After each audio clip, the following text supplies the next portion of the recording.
Hi friends, it's Grace and welcome back to another video.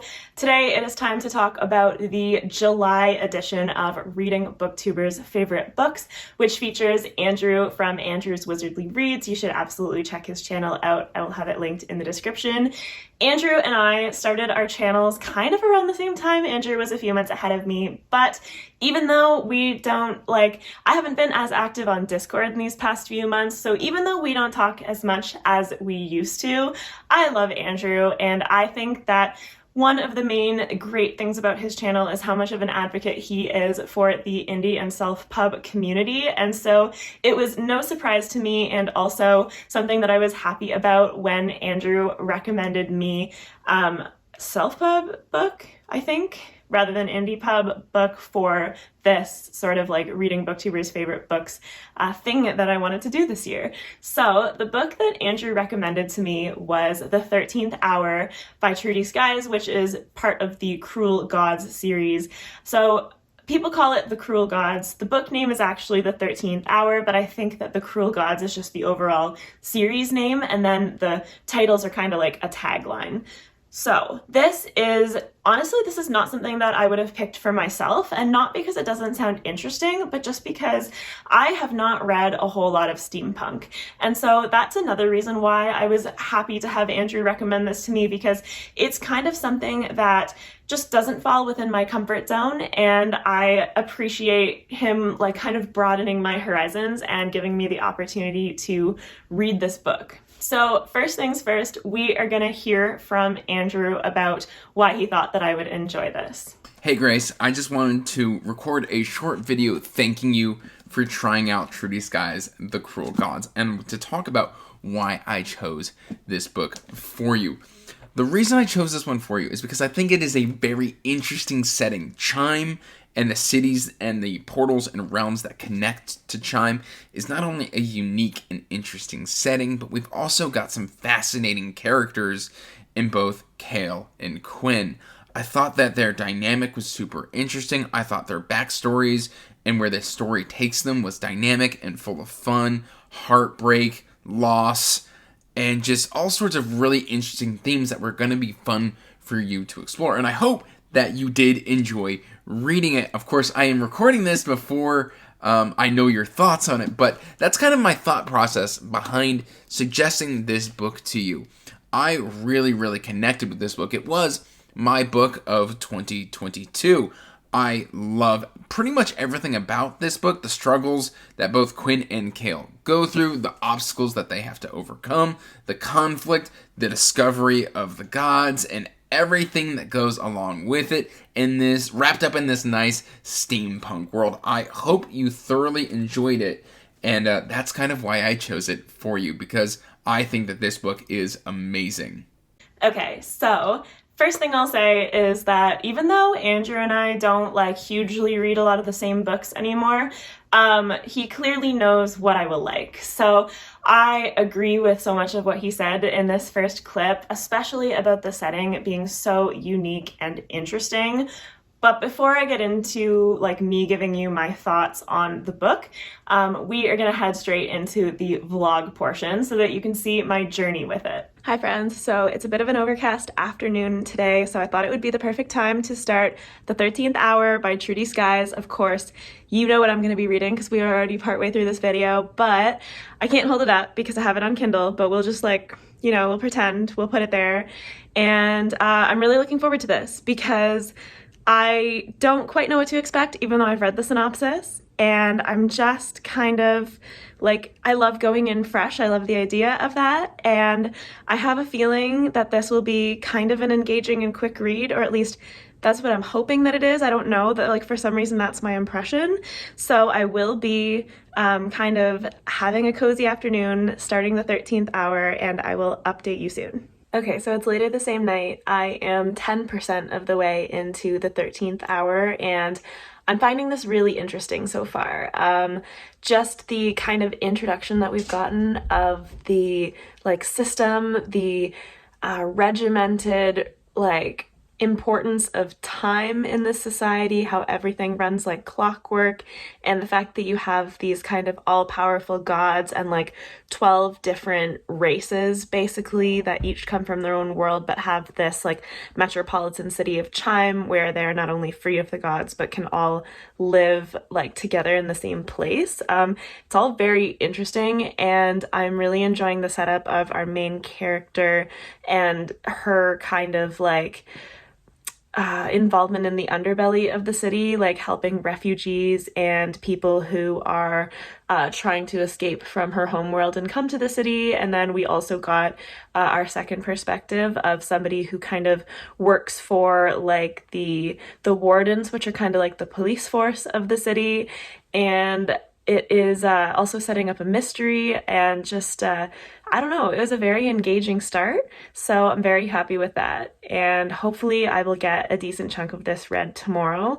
I decided to stop at 10% just because it's getting kind of late, but not because I'm not enjoying it. Hi friends, so I'm 30% of the way into Cruel Gods, the 13th Hour now, and I'm feeling quite positive about it. Like I said before, this is a fantasy subgenre that I don't really have experience with, and so the kind of like the world building and the feeling of it does feel quite fresh to me, and I really like it. I think that the world building is really cool, and it doesn't like, in my opinion, it doesn't lean on like steampunk too much, but it does have kind of this emphasis on clocks and clockwork as a huge part of the world building, and the way that that's approached is pretty interesting in my opinion. And the world building of the 12 kind of mortal races and their gods and everything, and kind of the fact that there are 12 all-powerful gods that are in contrast and like conflict with each other at times is pretty cool. And I really like the way that the central mystery is being set up because it's so intertwined with the world building and the magic. And I like our characters. I wouldn't say that I'm like in love with our characters, but I do like them quite a bit, and I'm invested in like what they're doing and their storyline. And I don't know, I'm really interested in Kale's role in the mystery, and I'm really liking Quen as sort of this character that you don't quite know whether you should like or not, and I'm just interested to learn more about him. And I'm not sure when I'll update next, just probably gonna get a good chunk of the book done, so maybe about the halfway point, but hopefully I continue liking it. This has become my signature spot to do updates in for this video because I've been working every day, so by the time I get home it's dark out and I can't go in any of my normal natural light filled places, but I'm about 2/3 of the way through now. I'm still really enjoying this. I think that the thing that is sticking out to me the most right now is that I'm pleasantly surprised by the amount of like romance element that there is in this story. And I'm really liking that it has that aspect. I think I just wasn't expecting this to have such a strong element of romance, even if it was present. It feels really true to the character that we're following, and so I really like that, and it shows her personality along with sort of like this star-crossed dynamic where the different races in this world, like a lot of them hold very different stations, and there are sort of like stereotypes in different socioeconomic classes and situations in life just associated with like the kind of negative or positive stereotypes of each one of the races that we encounter. So I really enjoy that. And I also love this sort of aspect that we're getting of a character whose inner monologue is actually an inner monologue separate from them. That's very entertaining, and I love the fact that this character has spent so long thinking that their inner thoughts are just their inner thoughts, but they're actually not, and they just assumed all this time that they were arguing with themselves or whatever, but it's actually like a separate consciousness. And yeah, I really enjoy the dynamics between characters, especially our two main characters, and also kind of this like found family of the godless. And I have just really liked pretty much everything in the execution of this. Like, I'm having a lot of fun. And so we're getting a little bit closer to the end now in terms of maybe hitting the climax soon and solving some of the mysteries and getting some answers. And I'm really looking forward to what those answers will be. So I have a feeling that the next time I update you, I will be finished, unless something else happens that I want to mention. I have a guest. But I wanted to pop back in and say that I am really enjoying some of the kind of real world analogies that we're getting throughout this book. I already mentioned socioeconomic status and stuff like that, and there are obviously a lot of parallels to racism, but I also have really enjoyed the inclusion of things like, kind of direct and indirect parallels to the LGBTQ plus community, because a few of these races are kind of more gender fluid, either by actually being able to change their gender or maybe just there's one of them that kind of chooses to look more androgynous and ambiguous, and they can choose to look more male or feminine if they please. And there are also sort of like these rules about intermingling between races, and it's sort of like restricted. And so there's mention of marriage rights and that type of thing. And so I really enjoyed that because it makes the entire world feel kind of grounded. It doesn't feel like these fantasy creatures' problems are just totally fantastical. Like, it really does a lot, in my opinion, to anchor them to things that we know from our world, and therefore make a lot of the characters a whole lot more relatable on that level. Hi, so I did in fact finish the 13th Hour last night. Before bed, I was literally falling asleep while I was reading the ending, but I was determined, and it was not because the ending was boring in any sense of the word. It was literally just because I was so tired yesterday. I worked 12 hours and then I had a soccer game afterwards, and I only had like 10% of the book left, and I'm like, oh yeah, I can finish this. And it was the last couple of pages and my head was like dipping and bobbing, and I'm like, no, I'm gonna finish this. So I ended up giving it 4 stars. I did really enjoy this. I had a lot of fun. I really loved the fact that, it wasn't a shock to me that it was adult fantasy because I knew that, but I really liked this particular kind of blend that Trudie Skies took of kind of a more whimsical, like, magic system and idea, mixed with some world building that is pretty kind of grim and down to earth and like not at all nice in a lot of ways. And she didn't shy away from exploring those themes of kind of like blasphemy and class divide and pretty much like a caste system based on the mortal races and like unfair treatment by the gods, but in this case it's like that gods literally own the souls of their mortals and the consequences of that. And she deals a lot with trauma, and she deals a lot with like personal relationships and trust and how you kind of prove your intentions and found family and strong relationships and friendships.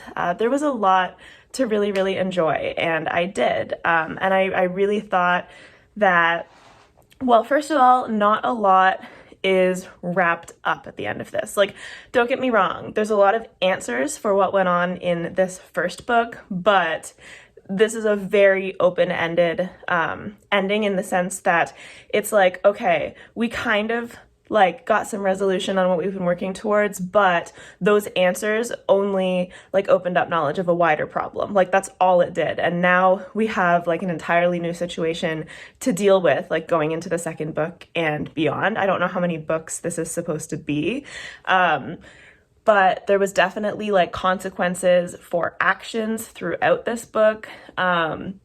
I think for the most part, I really understood the characters' decisions that they were making. There were a few times where I questioned whether what someone was doing really made sense, but that was minimal in my opinion. And I think that all in all, I will say more about this when I do my like full-on video and I put all the blog clips together. But yeah, this was really, really enjoyable. So I am super glad that this is the book that Andrew chose to recommend to me.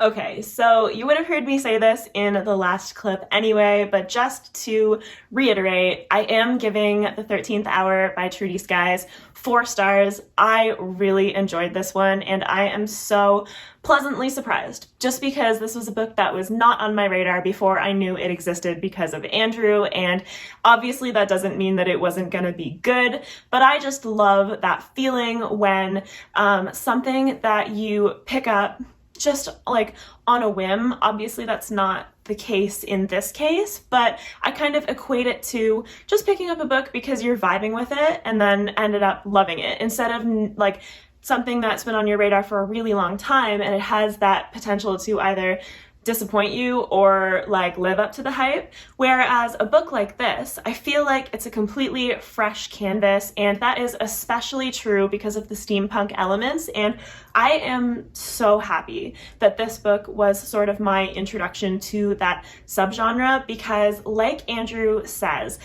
this whole like setting and atmosphere and world building of this city of Chime and all of these connected domains that each have a patron god, but the whole thing kind of runs like clockwork. I loved that aspect of really integrating the rest of the setting with like the steampunky machines and cogs and gears and stuff.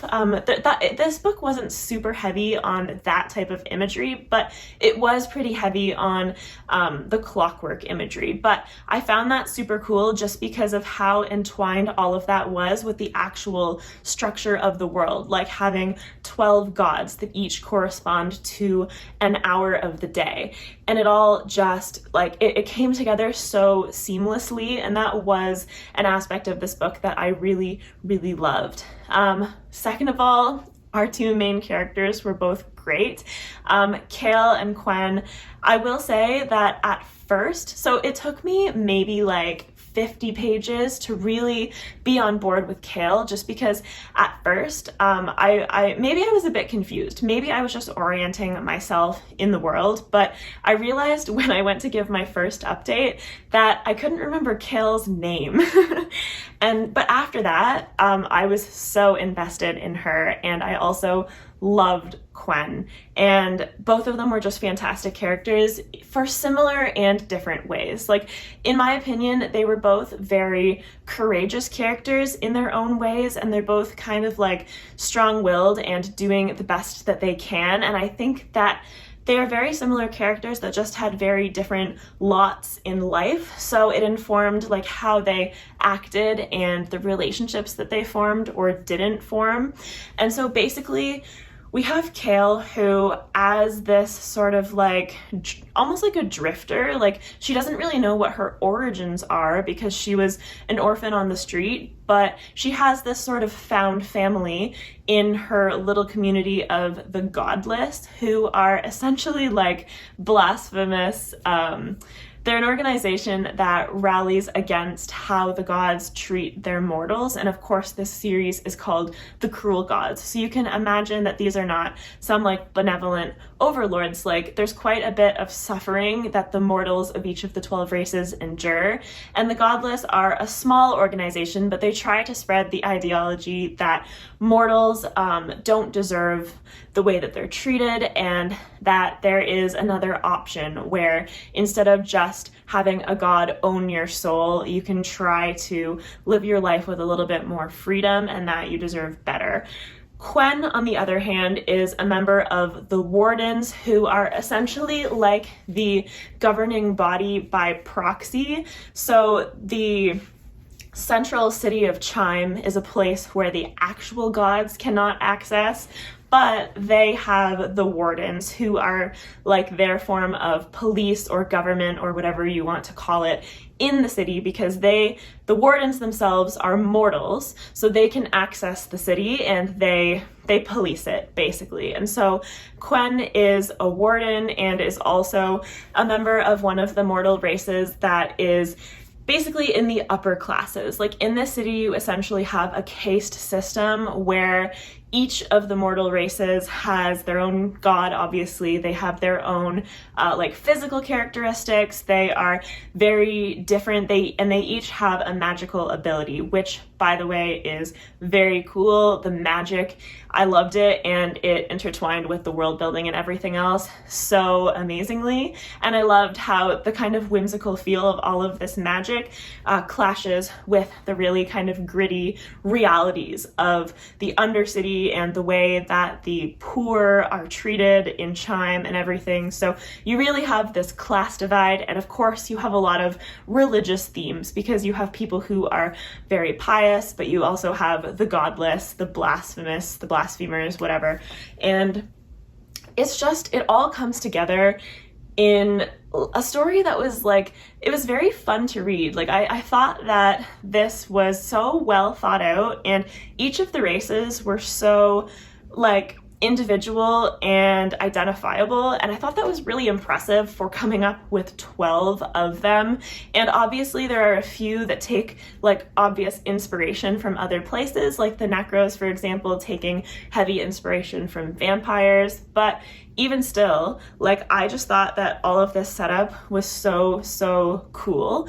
And I was really invested in Kale and Quen, just because Quen was somebody who was part of the Wardens but wanted to make a difference and sort of believed in the godless, even though what they believe in is blasphemous and should be like the antithesis of what a warden, like, who's essentially a police officer that's trying to stop that type of blasphemous thinking, should think. But Quen is a very like humanized character within such like an oppressive organization. But this like really comes to life when Kale and Quen end up meeting each other and forming their partnership, where they can each get something out of the deal. And I don't want to go too much into the further plot, because it really is quite intricate. And it was really interesting, and in my opinion, it was really well plotted. I was impressed at how well this was thought out, just because there really were a lot of moving parts and a lot of things that happen, and there was a lot of setup for like reveals or betrayals, or even like people who they didn't think they could trust but really was helping them all along type thing. And then there is like kind of the big reveal of the mystery that stretches throughout this entire book, and it's essentially like a string of murders that Kale and Quen are trying to solve to the benefit of both of them, or at least hopefully to the benefit of both of them. And I just loved it. Like, I had so much fun. So I really only have good things to say about this, and I would definitely recommend it. I was gonna say if you like steampunk, but even if you are just not familiar with it at all, because that was me, and I still really enjoyed it. I think that everything just came together to elevate each other, like the setting, the magic, the world building, the characters. They all fit together so well, and I was truly so impressed with how well all of that meshed together to make the storytelling as strong as it was. So yeah, this was a strong 4-star. I really enjoyed it, and once again, I do want to thank Andrew so much for recommending this to me, and I definitely want to read the second book. And I did have this on Kindle, but the book that Andrew held up in his clip looks very nice, so I may have to look into that, getting a physical copy. But maybe I'll wait until I read the second book. I don't know, I'll think about it. But I think that is going to be it for this one. Obviously, I do recommend this, and I really hope that you liked this review. So please do like if you liked it, subscribe if you'd like to see more videos from me. I'm working on getting back to more regularly scheduled programming with a very busy summer happening around me, so I'm doing my best. But yeah, please do come back if you enjoyed this video. And as always, I will have my Discord socials linked in the description below if you're interested in any of that stuff. And I hope you have a fantastic rest of your day. Bye!